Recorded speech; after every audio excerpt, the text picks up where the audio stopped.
अचानक पडिल्ल्या पावसांत बीट, भेंडे, डब्बू मिरची ह्या भाजयेच्या दरांत वाड जाल्यार उरिल्ल्या भाजयेचो दर स्थिर आसा। कांय दिसां सावन गोंया सयत महाराष्ट्र, बेळगांव भागांत पावस पयलींच दाखल जाला। हाका लागून फाटल्या 2 दिसां पासून कोल्हापूर, बेळगांव, कारवार ह्या सुवातांनी भाजयांची मागणी कमी जाल्या। गोंया सयत शेजारच्या राज्यांनी मान्सूना पयलीं दाखल जाल्ल्या पावसाचो बरोच फटको बसला। कांय मालाची नाशाडी जावन गेल्या।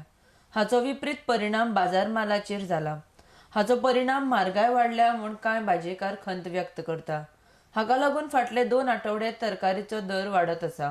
भाजयांचे दर किलो प्रमाणे: कांदो 20 रुपया, बटाट 30, टमाट 30, काकडी 40, गाजर 60, बीट 60, भेंडे 60, डब्बू मिरची 150, फ्लावर 40, कोबी 40, वालपापडी 120, आलें 150, लसूण 240, काराती 40, वांयगी 40, दुदी 20, पालक 20 रुपया 2 चुडी, कांद्याची पात 20 रुपया 4 चुडी, मेथी 20 रुपया 2 चुडी, कोथिंबीर 15 रुपया 1 चुडी।